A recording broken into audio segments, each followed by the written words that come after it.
Добрий день, я вітаю всіх. Good morning. I want to thank everybody for joining us. My name is Olga Atamanova, and Ukr Media Center, Ukrinform, continues its operation. Today it's year 9 of the war, and we're in today 252 of the full-scale invasion of the Russian aggressor into Ukraine. And I want to thank all the representatives of the mass media telling the truth to the world about this war. In brief, our schedule for today is as follows. At 11 o'clock, we will have Alexander Harshenko joining us, director at the Energy Industry Research Center. We will talk about the mitigation of the consequences of attacks on the infrastructure installations. At 1300, we will have a briefing by the members of the Expert Council of the Ministry of Culture and Information Policy on overcoming the consequences of Russification and totalitarianism. And joining us now is Mr. Ihor Smilyanskyi, Director General of Ukrposhta, and we will talk about the resumption of Ukrposhta's operation in the occupied territories. Where did you manage to resume operations? Good morning, everybody. Thanks a lot.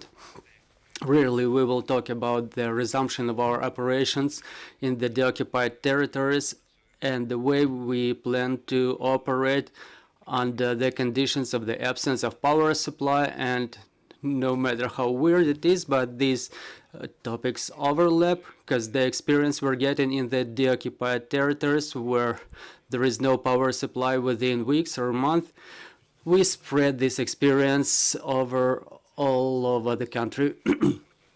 As of today, we resumed the operation of more than 48 outlets in Kharkiv and Donetsk regions, and it's more than 100 towns and villages, and more are being added every day. It depends on the permits provided by the State Emergency Service on Ukraine, because we can only redeploy our operations only after the completion of demining there. We have plans very ambitious plans in Kherson regions, and I think we will expand more in the Donetsk region. We service more than 100 towns and villages, and as I mentioned, mostly what we do is social payments, pensions, and payments by the international organizations, which amount to more than tens of millions of hryvnias. It's very important because, first of all, people need to feel the support by the state, by Ukraine. They have to go back to hryvnia zone. We feel our responsibilities so that everybody understands. For example, as the people in Kharkiv or Kherson regions, they were under occupation within 5 months. They were in Russian information space, and the warfare was going on with no light and no power, no water. And then we redeploy our operations there with humanitarian aid, with money, with power supply, with food supplies. Many people were missing Ukrainian food, Ukrainian goods, even actually sanitary tissue. And gradually after that, when we deploy our mobile service points, we bring our personnel to resume operations with our stationary outlets. We install Starlinks and power generators in, for example, Borova, it's a Kharkiv region. The warfare was active there. It took me more than 2 hours to get there, and there was no mobile communication, no power supply there, and I was understanding it would take certain time to resume normal operations there. So as soon as we get generator and Starlink, we spread about around the villages nearby to service them. As to the further plans, as I mentioned, we will look at the conditions of the war, of the military operations there. As I joked today in the morning, Ukrposhta knows how to work without electricity and computers when it was not yet mainstream. So we're getting back to certain procedures under the conditions of absence of power supply. we have two options. First of all, is stationary with electricity and communication. And another option is work without electricity and communication. We developed all the necessary procedures. So I want to calm down all the pensioners and everybody who receive different social payments. We know how to work. Even with papers, we get the paper inventories, and we can disburse the payments under any conditions. We procured more than 5,000 flashlights so that our employees can work without power supply, and we will continue to do this further on. People will see all these payments in online systems only when the normal operations are resumed. We will receive utility payments through Ukrposhta because our utility service personnel is doing a tremendous job, and they need to get their wages as well. We continue paying money transfers, and the only limitation is that when the power supply is off, the payments are limited to 5,000 hryvnias only because it's in compliance with the financial monitoring procedures, just as the National Bank requires. So we will ask the people who have a transfer of more than 5,000 hryvnias come to us only when we're get reconnected to the grid with a normal power supply. So we procured the necessary number of generators, and now it's complicated. It's a complicated part of our job, but with the support of the Ministry of Infrastructure, who got Starlink terminals procured for us, we will have the generators and Starlink terminals operating in these newly redeployed outlets. This layout was tested numerous times, and it's a working scheme, so we will move forward with this. It doesn't mean that there will be no breakdowns. It's a human factor as well, and it's the factor of shelling and sirens and air raid alerts and power shutdowns. But Ukrposhta plans to continue its operations if we can do it in the liberated areas right upon their liberation by the armed forces in Ukraine. We can do it in the rest part of Ukraine as well. After your teams came back to the liberated territories, how many locations of Ukrposhta were turned out to be unable to operate? I don't know why, but the occupants liked our facilities. They established their headquarters there. For example, in Balakleya, we had Sober unit from Tolyatti. They had about 40 bunks in there, and the building was really damaged. The condition is different. Sometimes it's a lot of damage. Sometimes the buildings are partly damaged. But we started adapting to this. For example, if second and third floors are destroyed, we cut them off and start the operation as soon as we can, for example, on the first floor.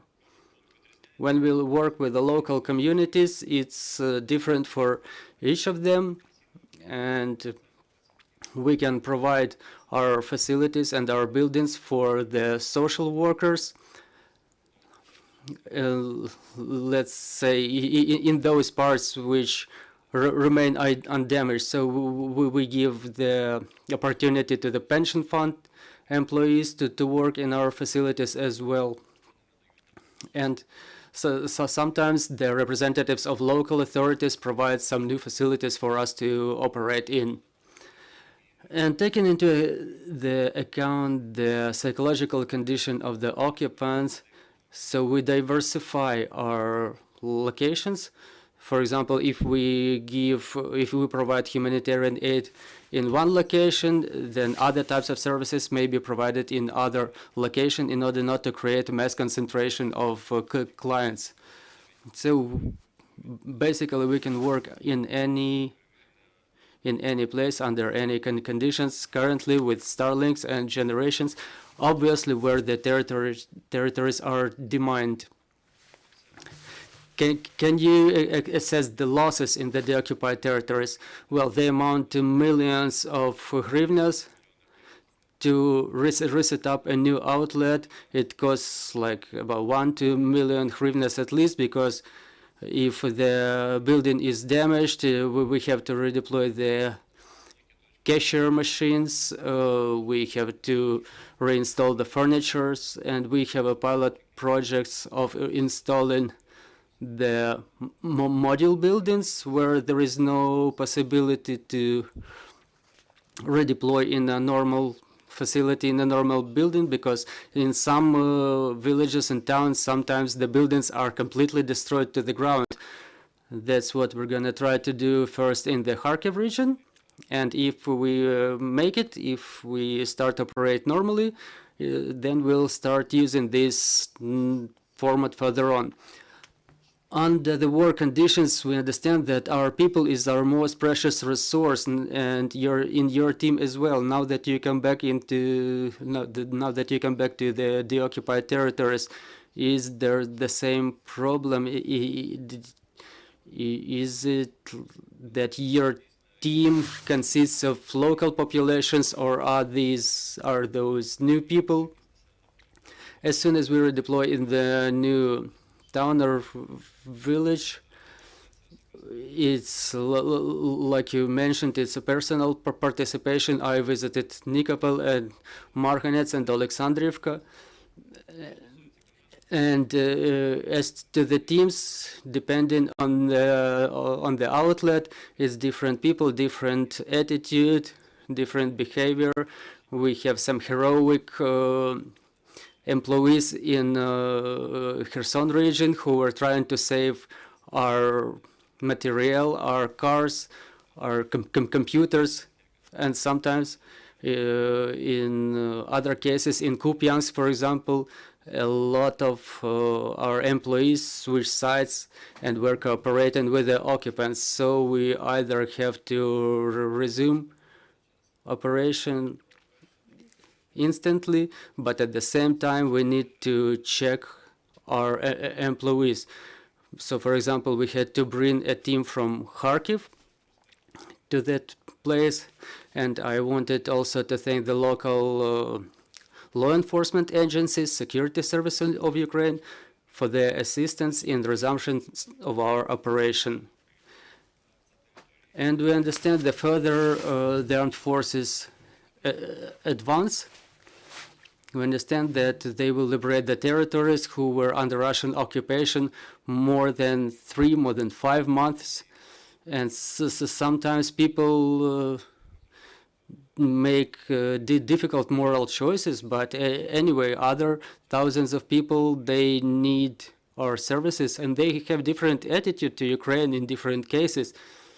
Because we cannot say that 100% of the population is waiting for the armed forces with the Ukrainian flags in their hands, but in order to overcome all the consequences of Russian propaganda, we have to show that Ukraine is there, that Ukraine takes care of its citizens, and it's going to be our contribution to the resumption of Ukrainian authorities in those territories. Dear colleagues, your questions. Victoria Nakonechna, Ukrinform. Can you please tell us how did it change comparing to the pre-war period, the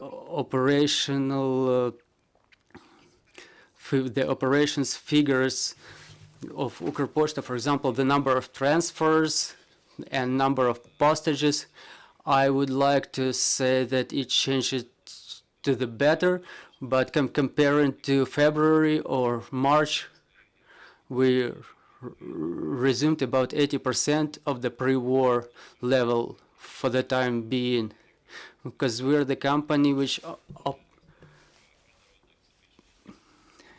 the company which works with the export postages, and our export postages total to about 60% of all the postages in Ukraine, because export is very important, especially now. We are about to change our tariffs, and it's going to be a pleasant surprise. I think we're working on finalizing the details. And why it's important, because a large number of these small businesses, they count on this. It's actually their activity, their profits. And I meet these people. Sometimes they support like 5 to 6 different families, and it's important for them to enable their operation in the Ukrainian territory. So we resumed about 70% of our export postages. As to intra-country postages, they are around 55–60%.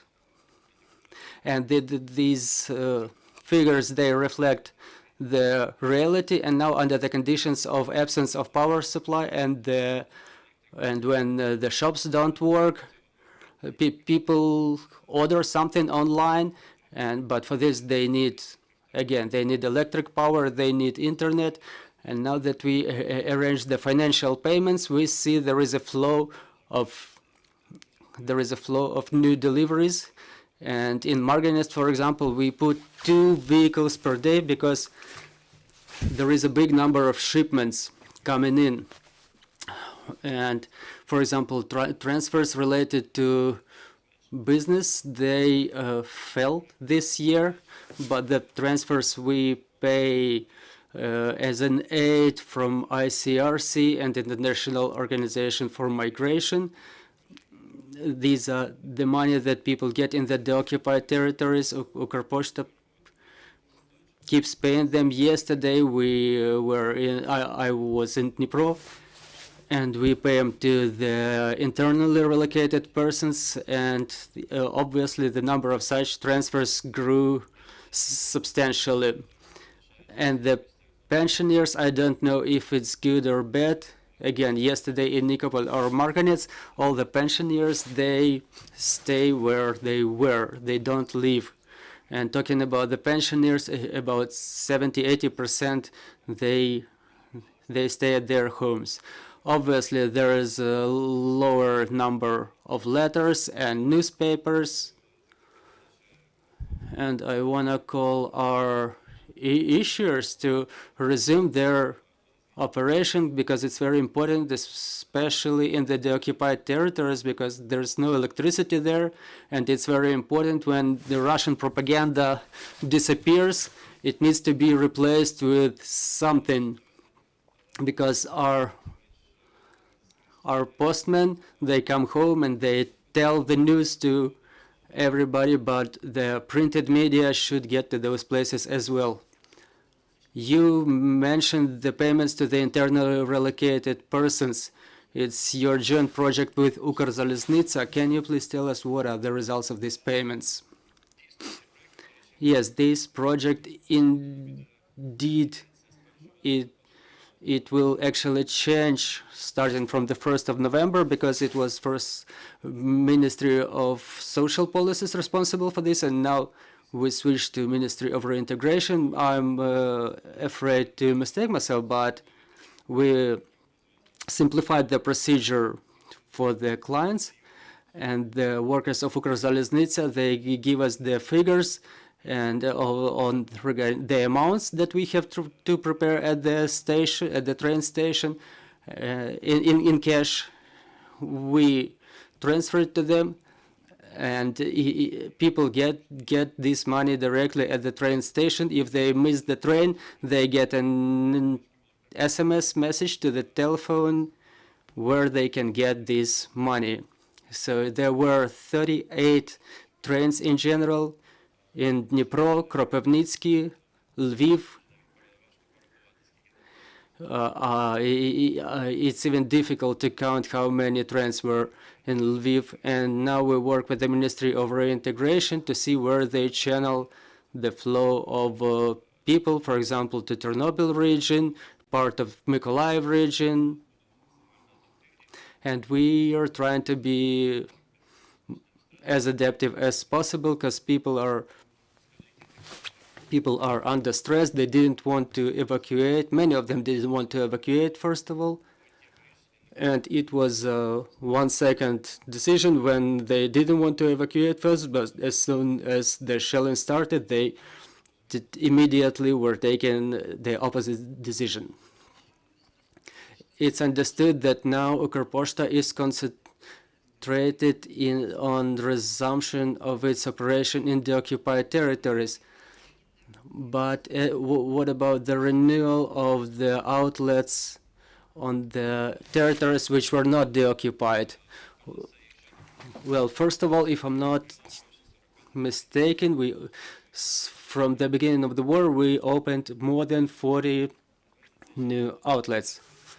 We started more than 500 mobile points. We launched another 12 new mobile points in Khmelnytsk region. Is the project I was criticized for and destroyed by the media, but I'm oriented at the result, and this project now gives us opportunity to operate no matter if there is electricity or not, no matter if there is a postman or not in one village or another, but there is a mobile point which moves around.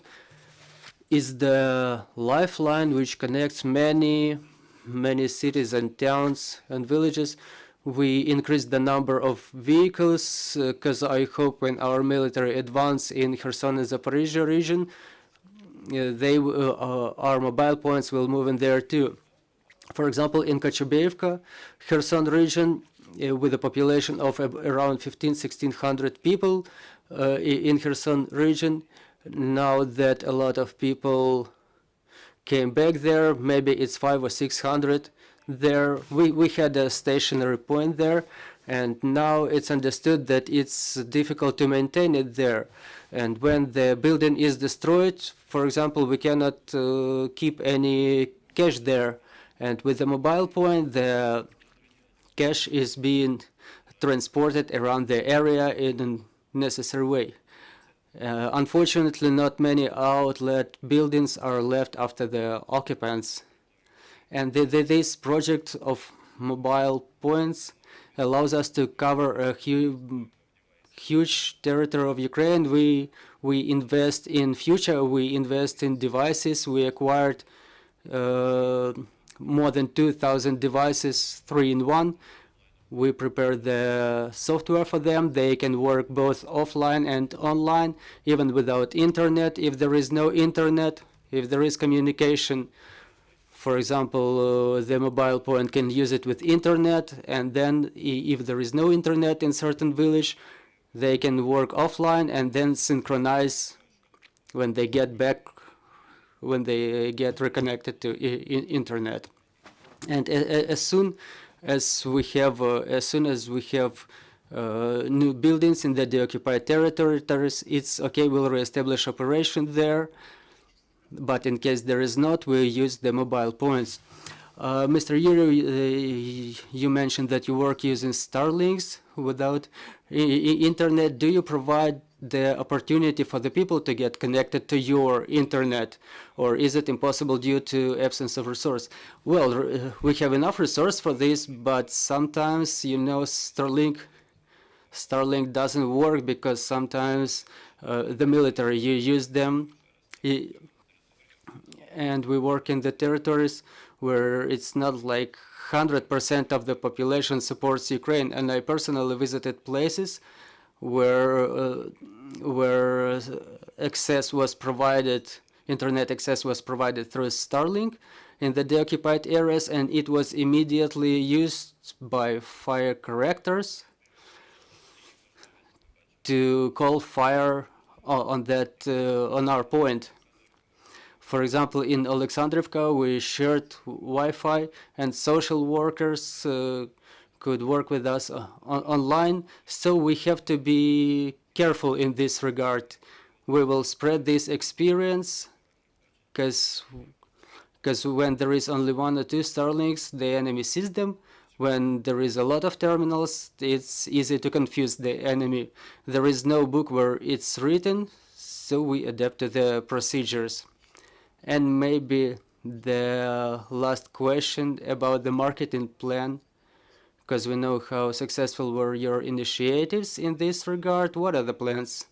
You know, this Friday our enemy celebrate the day of the national unity, and we cannot go past this day, and our obligation is to make a present.